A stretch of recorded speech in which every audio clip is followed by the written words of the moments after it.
Hi everyone, welcome to this week's reading. This is for the 27th of July through to the 2nd of August 2020. These are the cards for this week. There's 3 cards per pile and choose based on your sun or rising sign. And this is for your element. So air signs, the first one. So Gemini, Aquarius, Libra. Earth signs, Taurus, Virgo or Capricorn. Fire signs, Sagittarius, Leo or Aries. And water signs, Cancer, Pisces or Scorpio. So those are the piles, and I will talk about the astrology now for this week. Actually, before I do that, just a quick thing. If you'd like to book a reading, the link's below. At the moment, please be aware the turnaround time is minimum 7 to 14 business days because I'm extremely busy. Other than that, I have also made a video for my other channel, my main channel, Starlight Oracle. So I'll put the link to that video below. I've talked about in that video the transit of Jupiter moving into the sign of Aquarius, which is happening in December this year. It's a big shift energetically in sort of an uplifting way because, you know, Jupiter's been in its fall sign in Capricorn, not the best energy, as we can all see. This year has been a bit of a rough year for everybody. Anyway, I go into all that in the video, and I also talk about Jupiter and Aquarius for every sign, just in brief, just a bit of an insight on for the solar astrology. So you would listen or click on the timestamps under the video based on your rising sign or sun sign for that video. That's for those interested in the general astrology and the general transits. If you'd like a personal astrological consultation, go to the link below, which I also do those kind of readings as well. Okay, so this week we have a few things going on, quite a lot of energy involving Mercury, Mars, Jupiter and the outer planets. We still have a lot of retrogrades going on, obviously, that's been going on for a while, especially with the Jupiter, Saturn and Pluto retrogrades. Neptune not too long ago also went retrograde. So with all those retrogrades, it is a time that we sort of are going more within ourselves, maybe feeling a bit more inward in some way as well, maybe feeling a bit more self-reflective and wanting to work on ourselves more inwardly, spiritually, you know, self-development, that sort of thing. It can feel a little bit blocked if you're trying to push forward in the external world, especially for anything new while all the retrogrades are going on. And, you know, I keep saying to people, a big push forward is coming towards the end of September when Saturn does go direct for big decisions in your life. So I do mention that every now and then on the weekly video just to remind you. But this week, we have on Monday today Mercury in Cancer square with Mars in Aries. There's a bit of tension with this energy, a bit of impatience, a bit of emotional or mental impatience, possibly feeling a bit pushy. If you're not feeling that, you could be on the receiving end of that, but it's more something that's going to be affecting the cardinal signs. So Cancer, Aries, Capricorn, Librans. Those signs are going to feel that most on Monday, this Monday. Just that bit of tension and impatience in the air, and you know, a bit of frustration maybe when driving, trying to get from A to B, dealing with people. Communications can be a bit awkward, or you know, can be some tension with communications.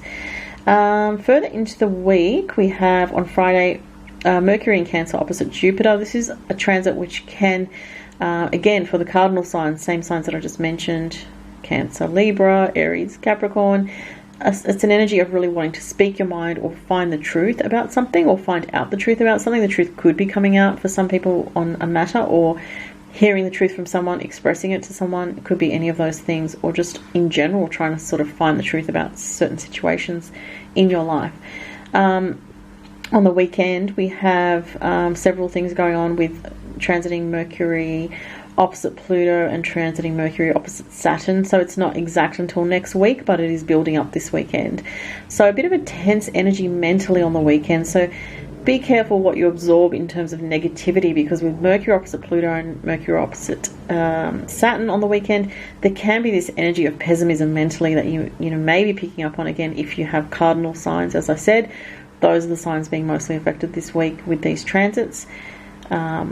Yeah, so what you're thinking and what you absorb mentally, or what you allow yourself to absorb mentally on the weekend, because it can be some obsessive thinking, some negative thinking, or indulgence in sort of negative or dark thoughts. So just watch out for that, because with those transits can definitely lower the vibration of the mind, because Mercury represents the mind and speech and communication, and opposing those heavy planets Pluto and Saturn can definitely bring about some of that energy of heaviness with the mind and speaking.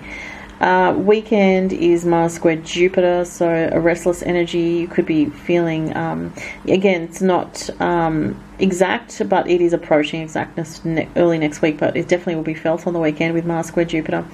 some restless energy there, maybe wanting to indulge but not being able to, or wanting to do something and not being able to, or not feeling it's the right time just yet. With the Mars square Jupiter, it can be a bit frustrating, so it is best to sort of look at what resources you have, Jupiter in Capricorn, that you can actually work with within your capacity without overreaching or overstretching yourself this weekend. There can be a temptation to overspend on, go on a shopping spree or overindulge in things as a way to sort of fill a void or feel, better because you're not sort of fulfilling something that you want to fulfill that's a bit deeper. So just watch that energy there on the weekend. What else is there? Also on the weekend, the Sun in Leo squares with squares with Uranus in Taurus. So that is a bit of a tense energy. So I do see the weekend as being very tense, and there's a lot going on this weekend. So I feel like you may want to stay away from news stories if you're an empath, especially, and you tend to sort of feel like it affects you this weekend, because there's a lot of tension in the air and a lot of kind of unpredictable, jarring energy is the way I would describe it. Okay. Oh, my candle went out. Oh, well. All right. So let's go to the cards. So this is for the air signs. Okay.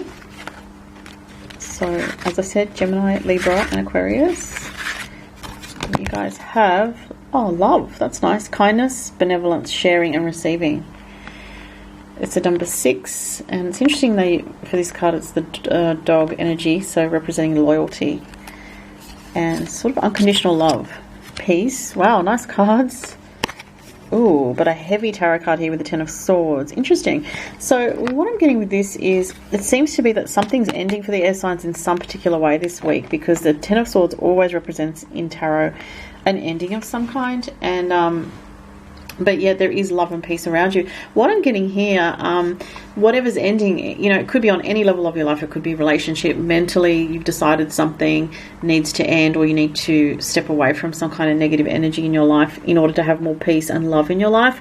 So there's definitely something here where you are tired of some situation that is negative or heavy or just is dragging you down, and it's something that you've already been thinking about, because the 10 of Swords it's not something that just happens lightly or even necessarily suddenly. It's something that comes over time. So, this is not going to be for everyone, because these are general readings, but there is, for a lot of people, potentially this energy of endings, but coming into something very beautiful here, a renewed sense of peace. It's 28 on the peace card, which represents, well, it adds to 1, so that's a new beginning. And love here, kindness, benevolence, sharing, receiving. So perhaps you're at a stage of your life where you want to feel more in touch with the beautiful things of life, the peaceful things of life, the things that bring you joy. I'm just going to roll the astro dice and see what we've got here. So we have the Sun. So the Sun's in Leo at the moment. Sun in the 11th house is something about friendships and support through friendships. And Capricorn, okay.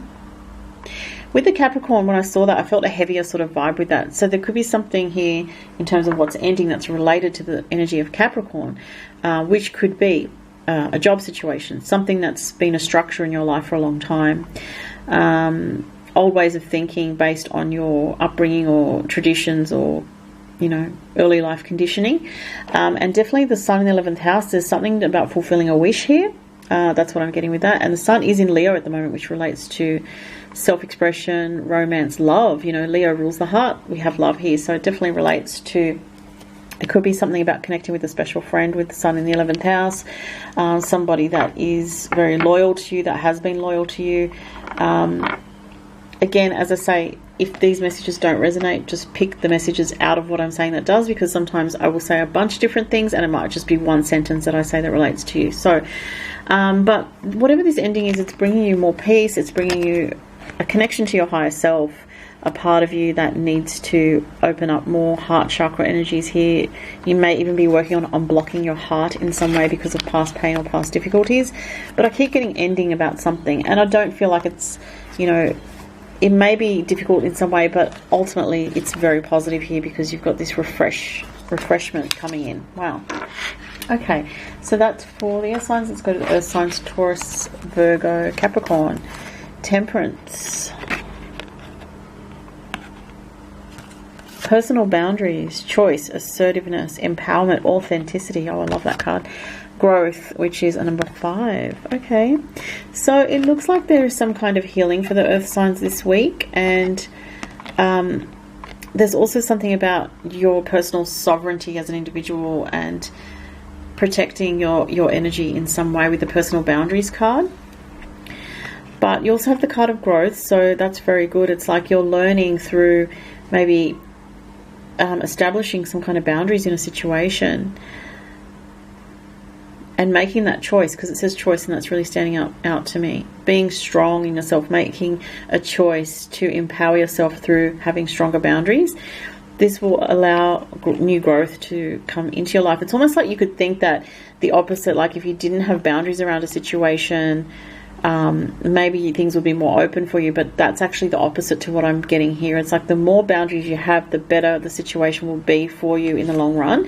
And whatever the situation is, it could be career, relationship related. I am getting generally more relationship related, especially with these two here like this. The Temperance card is about healing. So the earth signs, there is definitely an energy of healing around you this week and of growth and of positive developments. She's holding a clock here which represents Saturn and time. So there could be something where you are waiting, or you feel like you've been waiting, or there's an element of, you know, the perception of time and going through a phase or phases to get to something that you see as bringing growth into your life. But what I'm getting here is being assertive, earth signs, and you know, there's a difference between being assertive and aggressive, but it's talking about self-assertion, protecting your boundaries, being your real self, and being honest with what you need is actually going to bring about growth and healing. So those are your messages for this week, earth signs. I'm going to do the Astro Dice for you. 12th house, Sagittarius, and Jupiter. Wow, interesting. That's pretty cool, because Sagittarius is a sign that's ruled by Jupiter, and that's about luck. So there could be some luck around you, earth signs, this week, definitely with those two. The 12th house, also with Sagittarius, is about spiritual truth seeking and self-development and seeking spiritual knowledge about deeper things in your life, whether it's, you know, something like astrology, spirituality, reading books about, you know, deeper knowledge. So that comes up for you guys for the earth signs as well. Fire signs, you guys have beauty. It's very Venus energy. 6 of Wands, that's a great card. And visualization, imagination, focus, experience, manifestation. All right, let's look at the Astro Dice for the fire signs. Pisces, 4th house, Saturn. Ooh, okay, interesting. You may be dealing with an older parent, like an older relative, like a parent, a grandparent, that sort of thing, with Saturn 4th house energy. Or you may feel that there is an element of restriction to your home life at this time for some reason. But at the same time, we have Pisces, so you may be doing something disciplined to do with your spirituality, fire signs, this week, with, you know, meditation, or being disciplined about that, being disciplined about your spirituality in some way, fire signs. There could be some growth for you guys through spiritual seeking as well. So with these cards, what I'm getting here is, first of all, with this card, there is potentially a person around you this week who relates to Venus. We have the beauty card. You could be, if you're a fire sign, doing something to enhance your self-image, you know, feeling more in touch with the Venus quality of the way you know, your clothing, your hair, the way you, whether female or male, the way you do your makeup or not, the way you do your hair, and some kind of enhancement to that, or some kind of working on your physical expression of yourself, so that you feel more alive, so that you feel more positive about the way you're expressing yourself in the world. So I'm getting kind of Leo and Venus energy here for some reason. And the 6 of Wands says, you know, a little bit of discipline will go a long way for you this week. So that's actually very positive. And the 6 of Wands is a card of success. So it's saying that, you know, keep pushing forward with what you've been working on, whether it's to do with your physical self or your spiritual side as well. It's interesting, the 4 came up here, and we had the 4th house here with the Astro Dice. So definitely something about, and I did say with the Saturn in the 4th house, you could be doing something spiritually disciplined. This card relates to that. So there's definitely something about meditation for your healing this week, fire signs. And Also visualization and using, you know, even just short few minutes of visualization to bring about positive experiences into your life. And it could even relate to love, because we have the beauty card here. There could be definitely something about love, bringing love in, or feeling like you're working on your own self to attract more positive connections with people, more exciting dynamic connections. And you have the card of success. So I really like that for the fire signs this week with these cards. It's very sort of Venusian and Neptunian. It's very spiritual, but also very, with Venus, there's a sense of satisfaction in some way that's coming through. And, you know, if there's something that you want to do this week that you've been planning to do, you do have the card of success, so that's a good omen for you as well. Alright, so lastly, the water signs. Oh goodness. Okay, so you guys have the Eight of Pentacles, working away, working hard. Home, shelter, safety, nurturing, warmth, and hunger. Ooh, that's an intense card. Okay, let's see what the Astro Dice say. That's Leo. 12th house again. I think the fire signs had 12th house. Ooh, Uranus. What a mix. Okay, so something unexpected could be happening this week for the water signs, to do with love, intimacy, spirituality, behind the scenes energy as well. So other than that, it's saying that with the Eight of Pentacles, that you are working hard on something. So this is either work related or projects, like creative projects that you're involved in or that you want to work on. So something that you're working on this week will be going very well. It will be sort of chugging along nicely. So that's a pretty positive card. And it's about working on something. So for some people, you may even be working on something in your home life, whether it's working from home, working on a home business, working on, you know, improving your home in some way, or working on changing something in the home to help you feel more of a sense of comfort with this card. And it's definitely a card of security and safety as well. And then this card seems kind of different. It's the hunger card. It's 29, which is 11, which is 2. So there is something here for the water signs about, you may be thinking about someone that you have like a really profound connection with, a strong attraction to. There could be energy sort of stirring with you this week that are kind of more on a subconscious level, because you did have the 12th house and you had Uranus as well with Leo. And Leo is also a card, not a card, it was on the Astro Dice, a message. Leo sort of symbolizes, you know, passion, love, the heart, intensity, and the 12th house is kind of like the undercurrent. So there may be some stuff stirring in your subconscious this week with this card. It's interesting, it shows the full moon, because we are actually coming up to a full moon next week, though, in Aquarius at 11 degrees. So there may be a message about this full moon coming up for you guys, for you water signs, that something may be happening for the water signs on the full moon that's to do with this very passionate, intense, you know, energy, which is to do with stirrings in your subconscious. It could be to do with relationship for some people as well. So I'm going to leave it there. Thanks so much, you guys. If you would like to book a reading, as I said, the link is below. If you'd like to watch my video on Jupiter moving into Aquarius at the end of this year, the link is also below. Thanks, guys, and have a fantastic week. Bye.